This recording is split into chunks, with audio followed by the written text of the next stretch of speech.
हाँ जी, तो नमस्कार भी सभी को। कैसे हो सारे? उम्मीद करूंगा सब बढ़िया होगे, अच्छे से चल रही होगी आप सभी की तैयारी। तो आजकल भी थोड़े से रिप्लाई नहीं आ रहे कमेंट सेक्शन में, क्या बात है? समझ में नहीं आ रही चीजें? समझ में नहीं आ रही क्या? बता दो, कमेंट सेक्शन में जवाब दे दो, दे दिया करो समझ में नहीं आ रही तो देखो, मैंने आपको पहले ही बोला था कि कोई चीज नहीं समझ तो कमेंट सेक्शन में डाला करो उसको कि सर हमें ये चीज नहीं समझ में आई, ठीक है। और ये टॉपिक शुरू करते से मैंने आपने पहले ही बोला था, तो बस ये एक टॉपिक ही था इसमें, बाकी इंटरेस्टिंग चीजें टेंशन मत लो, अब मजा आने वाला है आगे और इसमें भी बहुत मजा आने वाला है, ठीक है। तो पेशेंस बनाए रखें, अपने धैर्य को बनाए रखें, ठीक है। तो कामयाबी दो ही चीजों से मिल सकती है, कंटिन्यूटी और पेशेंस से। चलिए, अपना चल रहा था टॉपिक शांता, उसमें अपने बहुत सी चीजें पढ़ ली थी और थोड़ी बहुत चीजें रह गई हैं, तो आज इस टॉपिक को कंप्लीट करेंगे। तो ये टॉपिक क्या कहता है, आगे बात करते हैं।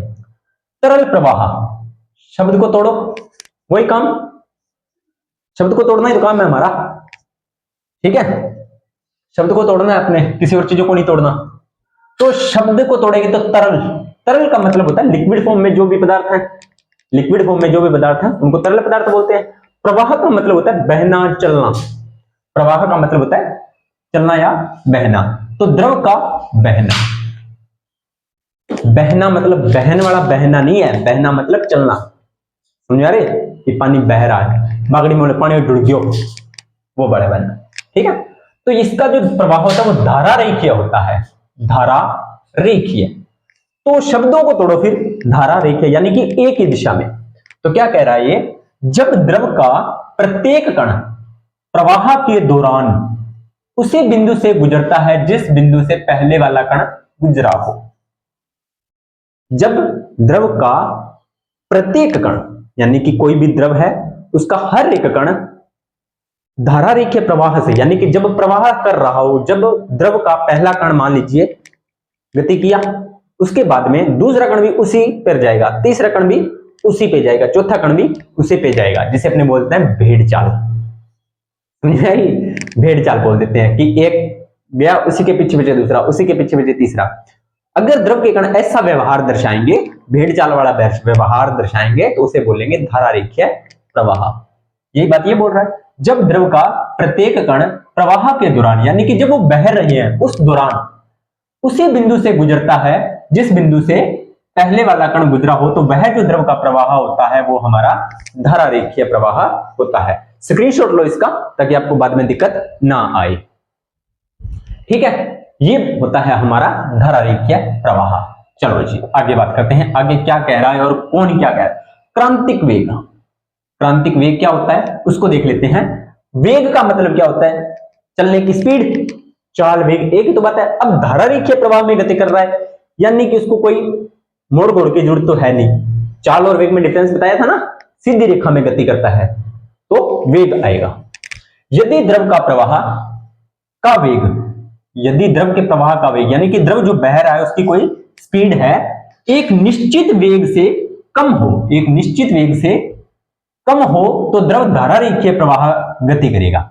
यानी कि मान लीजिए कोई द्रव है वो एक निश्चित वेग होगा, कोई भी वो निश्चित वेग हो सकता है, आप कुछ भी मान सकते हो, एक बार इमेजिनेशन के लिए सोच के देखो भाई, कोई एक निश्चित वेग है उससे कम वेग होगा, उससे कम वेग होगा, और उस वेग पर अगर वो द्रव चल रहा है तो वो धारा रेखीय प्रवाह में चलेगा। कौन से प्रवाह में चलेगा, धारा रेखीय प्रवाह में चलेगा। तो वो जो आपका एक निश्चित वेग था वो क्या होगा, आपका क्रांतिक वेग होगा। समझो इस चीज को दोबारा देखो, मान लीजिए किसी भी द्रव का क्रांतिक वेग है 10 मीटर पर सेकंड, ठीक है, क्रांतिक वेग है ये। अगर कोई द्रव बह रहा है और उसकी स्पीड है हमारी 9 मीटर पर सेकंड, तो वो एक निश्चित वेग से क्या है, कम है। अगर इससे ज्यादा हो जाए यानी कि 11 मीटर पर सेकंड हो जाए तो ये क्रांतिक वेग से ज्यादा हो गया। अगर उसका द्रव क्या हो, वेग द्रव का क्या हो, 10 से कम हो, ये सिर्फ मैंने इमेजिनेशन किया है, ऐसा होता नहीं है, सिर्फ समझाने के लिए डाटा लिया है मैंने, ठीक है। तो कितना हो, 10 से अगर कम है यानी कि 9 है, तो वो द्रव किस प्रवाह में गति करेगा, धारा रेखीय प्रवाह में गति करेगा। तो आप बोलोगे कि सर तो वो निश्चित वेग, यानी कि ये जो निश्चित वेग है हमारा 10 मीटर, ये क्या होगा, हमारा क्रांतिक वेग होगा। यदि द्रव के प्रवाह का वेग, सुनना भी ध्यान से, यदि द्रव के प्रवाह का वेग एक निश्चित वेग से कम हो तो द्रव का प्रवाह धारा रेखीय होगा। उस द्रव का प्रवाह कौन सा होगा जी, उस द्रव का प्रवाह होगा जो हमारा धारा रेखीय प्रवाह होगा। तो वह जो निश्चित वेग होगा वो हमारा निश्चित वेग कहलाएगा, क्रांतिक वेग। यह वेग होता है जो नियमित होता है, पढ़ चुके हैं कैसा होता है, नियमित होता है। यदि द्रव का वेग क्रांतिक वेग से अधिक होता है, यदि, अभी इसी की बात कर रहे हैं, यदि द्रव का वेग क्रांतिक वेग से अधिक हो जाए, कम में, अगर क्रांतिक वेग से कम हो तो द्रव की गति क्या होगी, धारा रेखीय गति होगी। और यदि अधिक हो जाए तो क्या होगा, तो क्या होगा, वही होगा जो मंजूर है खुदा होगा। तो वह जो द्रव का प्रवाह होगा वो हमारा कहलाएगा विषुवद्ध प्रवाह। कौन सा प्रवाह, विषुवद्ध प्रवाह। नाम से अजीब लग रहा है विषुवद्ध, यानी कि डिस्टरबेंस। तो क्या होगा, उस द्रव के प्रवाह की जो दिशा होगी वो धारा रेखीय न रहकर, उस द्रव के प्रवाह की दिशा क्या हो जाएगी, धारा रेखीय न रहकर कैसी रह जाएगी, उस द्रव की प्रवाह की दिशा, जो उस द्रव के जो प्रवाह होगा वो धारा रेखीय न होकर कैसा हो जाएगा, विषुवद्ध हो जाएगा। यानी कि पहले अगर क्रांतिक वेग से वेग कम है, अगर वेग क्या है हमारा, क्रांतिक वेग से कम है, तो क्या होगा, तो जो द्रव होगा वो धारा रेखीय में गति करेगा। अगर वेग क्रांतिक वेग से ज्यादा हो गया तो क्या होगा, दो बातें क्लियर। अभी तक क्रांतिक वेग आपको समझ में आ गया है, कम और ज्यादा क्या देखना है, कम होगा तो द्रव धारा रेखीय है, और अगर ज्यादा होगा तो विषुवद्ध। धारा रेखीय तो समझ में आ गया कि सर एक सीधी रेखा में, विषुवद्ध में क्या होगा कि द्रव को जहां जगह मिलेगी वो वहां भाग जाएगा, जहां उसको जगह मिलेगी वहां भाग जाएगा, जहां उसको जगह मिलेगी वहां भाग जाएगा। जैसे बरसात के समय में जब, वैसे अपने देखें नदी और नाले एक निश्चित प्रवाह से आराम से गति कर रहे होते हैं, है ना, आराम से गति कर रहे होते हैं, लेकिन जब बरसात आती है तो उसमें पानी का फ्लो क्या हो जाता है, ज्यादा हो जाता है, जिससे पानी का वेग भी बढ़ जाता है, जिस वजह से क्या होता है, बरसात में नदी और नालों का पानी क्या होता है, असीमित रूप से बहने लगता है, जहां पर जगह मिलती है वो बहने लगते हैं। ठीक है, तभी तो कहते हैं पानी अपना रास्ता नहीं बदलता, हम उसके रास्ते में आ जाते हैं। ठीक है, ये एक अलग कंसेप्ट है, वैसे दिमाग में आ गई इसलिए मैंने आपको बोल दी, कंफ्यूज करने वाली बात नहीं है। तो विषुवद्ध प्रवाह में क्या होता है, जो द्रव का वेग होता है वो क्या होता है, क्रांतिक वेग से ज्यादा हो जाता है, द्रव का क्रांतिक वेग से वेग होता है वो ज्यादा हो जाता है, तो वो धारा रेखीय द्रव प्रवाह, धारा रेखीय प्रवाह होता है वो नहीं करता। अब देखो समझाने के लिए बता रहा हूं, अभी अभी मेरे दिमाग में आइडिया आया तो आपको भी बता दूं। देखो आप अगर नॉर्मल आराम से पानी को छिड़कते हो तो पानी कहां जाता है, एक सीधी दिशा में गिरता रहता है, लेकिन वहीं आप उसको, जैसे क्या होता था, अपने नॉर्मल जैसे पानी को इस तरह से फेंका तो वो एक सीधी रेखा में गिरता है, लेकिन वहीं उसको अपने फुल स्पीड से पीछे से लाकर इस तरह से फेंकते हैं, बाल्टी भर के। गांव में होता है ये सिलसिला, बाहर से घर से बाल्टी भर के लाते हैं गंदे पानी की, जैसे कचरे वगैरह की, जो भी सीधा गली में फेंकते हैं, तो वो पानी पूरे गली में फैल जाता है। ठीक है, वही चीज यहां पर क्लियर की होगी कि बरसात का पानी नदी नालों में जो गति होती है वो तेज होती है, क्यों, क्योंकि उसका जो द्रव का वेग होता है वो क्रांतिक वेग से अधिक हो जाता है। उम्मीद करता हूं आपको ये जानकारी अच्छी लगी होगी, यहां तक टॉपिक समझ में आ गया होगा। अब आगे बात करते हैं द्रव का बहना, यानी कि द्रव बहता कैसे कैसे है, तो ये चीज आपको समझनी है, क्रांतिक वेग से कम हो। अब द्रव अगर क्रांतिक वेग से कम वेग से बहेगा, यदि द्रव का वेग क्या होगा, क्रांतिक वेग से कम होगा, तो उस कंडीशन में क्या होगा, जो उसका बहाव होगा वो शांता पर निर्भर करेगा। किस पर निर्भर करेगा, शांता पर। क्या कहना चाह रहा है ये कहना चाह रहा है कि अगर कोई द्रव है, अगर कोई द्रव है और उसका वेग, अगर कोई द्रव है और उसका वेग क्रांतिक वेग से कम है, तो उसका प्रवाह कैसा होगा, धारा रेखीय। कैसा होगा, धारा रेखीय। यह बात किस पर निर्भर करती है, तो यह बात उस द्रव के शांता पर निर्भर करती है, उस द्रव की शांता पर निर्भर करती है। किस पर निर्भर करती है, शांता पर। और अगर उसका वेग क्रांतिक वेग से ज्यादा हो जाए, क्या हो जाए, क्रांतिक वेग से ज्यादा हो जाए, तो यह बात निर्भर करती है द्रव के घनत्व पर। इस पर कम हो तो शांता पर, ज्यादा हो तो घनत्व पर। ठीक है, ज्यादा हो तो घनत्व पर। एग्जाम्पल, बहुत अच्छा एग्जाम्पल है, नोट करना भाई, बहुत अच्छा एग्जाम्पल है।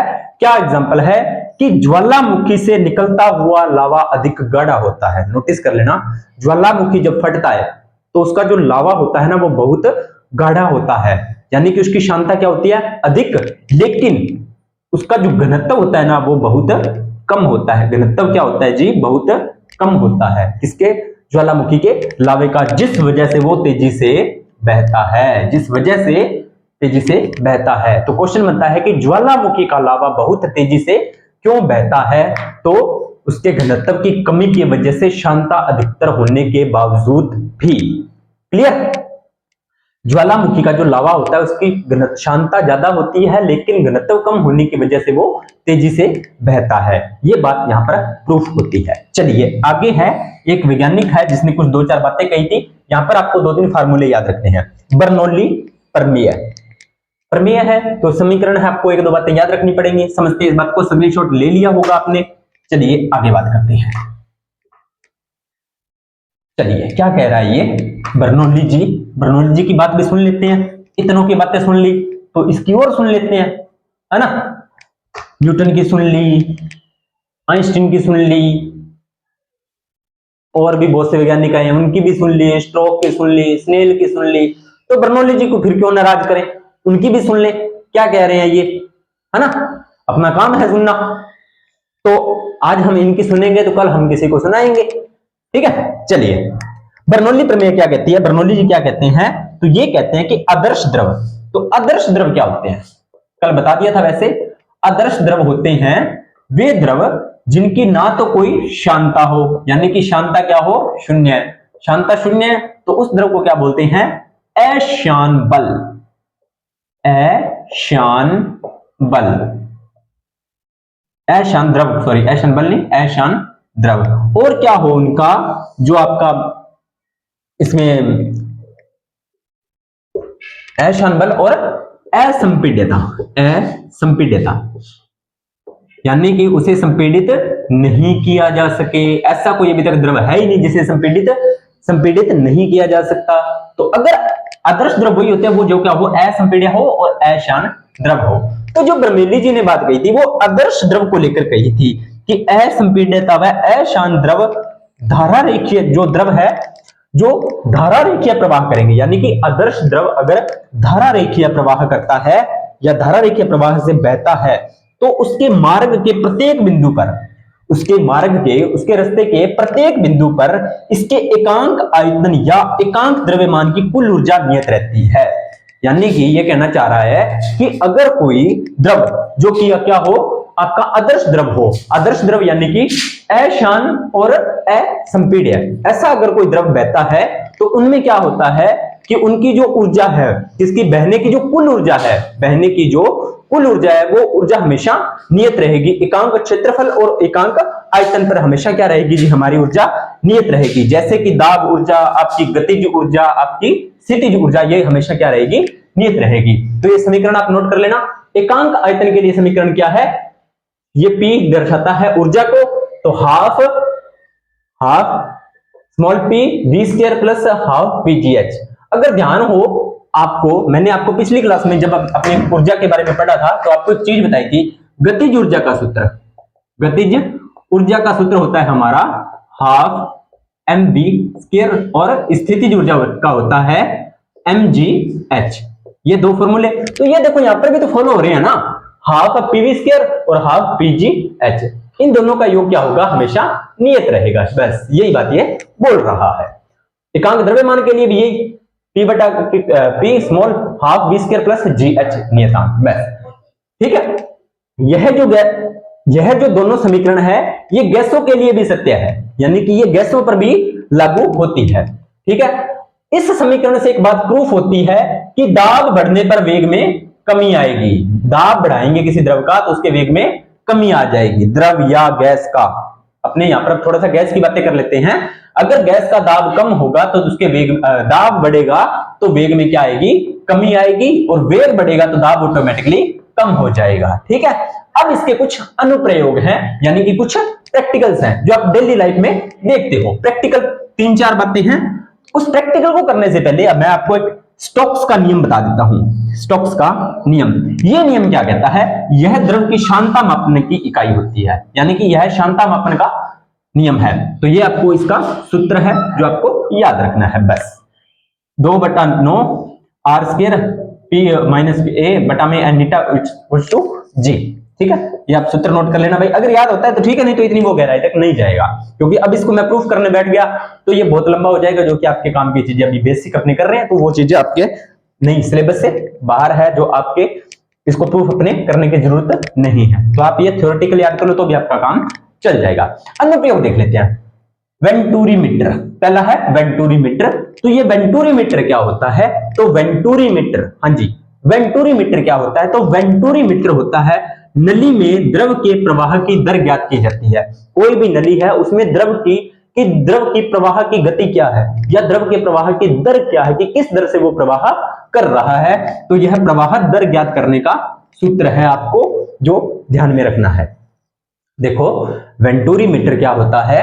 नली में द्रव की प्रवाह की दर होती है। ठीक है, तो Q is equal to A1A2 root 2GH बटा में A1 की स्क्वायर माइनस A2 की स्क्वायर।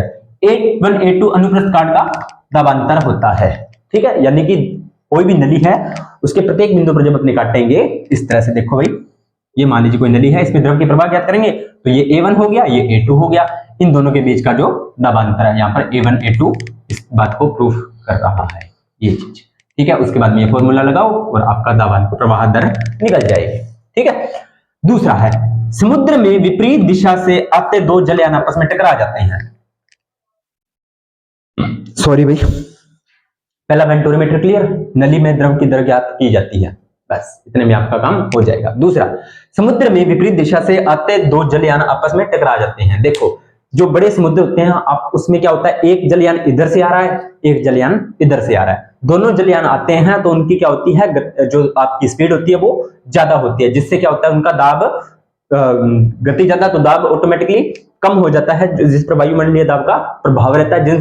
जिसकी गति ज्यादा, एक दूसरे के जब और विपरीत आते हैं तो उनकी ऊर्जा में बढ़ोतरी होती है, जिससे क्या हो जाता है उनका बैलेंस बिगड़ता है और वो जहाज आपस में टकरा जाते हैं जब वो बिल्कुल पास पास में। अब देखो, ऐसे तो है नहीं, सभी जहाज तो आपस में टकरा नहीं सकते। देखो कैसे हो सकता है, आपको चीज नहीं क्लियर हुई हो तो देखें। मान लीजिए एक जहाज यहां पर जा रहा है, एक यहां पर जा रहा है, तो इनका टकराने की तो कोई संभावना नहीं, क्योंकि इनका क्षेत्रफल क्या है, बहुत ज्यादा, इनके बीच में दूरी क्या है, बहुत ज्यादा। लेकिन अगर एक जहाज यहां आ रहा है, एक यहां जा रहा है, तो इनके बीच में जब ये बिल्कुल ये वाला यहां पर आएगा तो इनके बीच का जो क्षेत्रफल है वो कम हो गया, दूरी हो गई वो कम हो गई, और यहां पर क्या हो रहा है, दाब भी कम हो गया, तो ये इनबैलेंस हो जाते हैं, तो ये आपस में टकराने की पूरी संभावना रहती है, क्योंकि गति ज्यादा होती है, वेग ज्यादा होता है, दाब कम होता है। ये जहाज इसको अपनी तरफ खींचता है, ये जहाज इसको अपनी तरफ खींचता है, इस वजह से दोनों आपस में टकरा जाते हैं। तेज आंधी आने पर छत की टीन उड़ जाती है। गांव में देखा होगा आपने, अपने घरों में देखा होगा, अपने जहां पर पशु वगैरह को रखते हैं तो वहां पर क्या होता है, अपने जो छत बनाते हैं वो टीन की बना देते हैं। तो क्या होता है, जब आंधी आती है तो वो टीन की छतें होती है वो उड़ जाती हैं, टीन उड़ जाती है। तो वो क्यों उड़ जाती है? आंधी आने पर छत की टीन, जो टीन की जो छत होती है, छत की जो टीन होती है वो क्यों उड़ जाती है? तो उसका रीजन ये होता है कि जैसे ही आंधी आती है तो उसमें जो वायु है, तो वायु एक गैस है, वहां पर भी ये चीजें लागू हो रही हैं, ये नियम लागू हो रहा है। तो जैसे ही वो गति बढ़ती है, वेग बढ़ता है तो उसमें दाब हो जाता है उसका कम दाब होता है, जिसकी वजह से क्या होता है, जो छत है, छत के ऊपर का दाब हो जाता है कम, वायुमंडलीय दाब रहता है नियत, क्योंकि जो चीजें स्थिर बनी हुई है वो वायुमंडलीय दाब के कारण ही बनी हुई है। अगर हमारे पर भी वायुमंडलीय दाब ना लगता हो ना, हम भी आसमान में उड़ने लग जाएंगे। ठीक है, इस वजह से क्या होता है, ऊपर का वायुमंडलीय दाब स्थिर रहता है, ऊपर के वायु जो छत का जो दाब होता है वो कम हो जाता है, वायुमंडलीय दाब नियत रहता है, और इस वजह से वेग ज्यादा होती है तो वो आंधी का जो प्रेशर होता है वो उसको उड़ा देता है, किसको, टीन को। तीसरा है, रेलगाड़ी तेज से गुजरती है तो प्रत्येक वस्तु को अपनी ओर खींचना शुरू कर देती है। देखो भाई, ये आपको चीजें ध्यान रखनी है। क्या ध्यान रखना है कि जब आप प्लेटफॉर्म पे खड़े होते हो, जब आप प्लेटफॉर्म पे एग्जाम वगैरह देने जाते हो, कभी देखना और ऐसा करना मत, जब आप एग्जाम वगैरह देने जाते हो कहीं, तो आपने एक चीज नोटिस की होगी कि जब ट्रेन आती है, जैसे ट्रेन रुकती है उसका तो इतना इफेक्ट अपने को नहीं पता लगता, लेकिन कई बार जो फुल एक्सप्रेस ट्रेन आती है, अपने छोटे स्टेशन पे खड़े होते हैं जहां पर वो रुकने की संभावना नहीं होती, तो वो फुल स्पीड से ट्रेन आ रही होती है, तो वहां पर एक चीज नोटिस करना, जो वस्तुएं होती हैं या जो कचरा होता है वो रेलगाड़ी की तरफ खींचा चला जाता है, रेलगाड़ी की तरफ खींचा चला जाता है। क्यों? क्योंकि रेलगाड़ी की स्पीड होती है ज्यादा, वेग होता है ज्यादा, तो उसका जो उसके पास जो वायुदाब होता है वो हो जाता है कम, जिसकी वजह से ज्यादा वायुमंडलीय दाब पूरा लग रहा है, इधर वाली जो वायु चीजों का वायु दाब होता है वो कम वायु दाब की तरफ भागता है, और वो ट्रेन होती है वो कम वायु दाब की तरफ वजह से चीजों को अपनी तरफ खींचती है।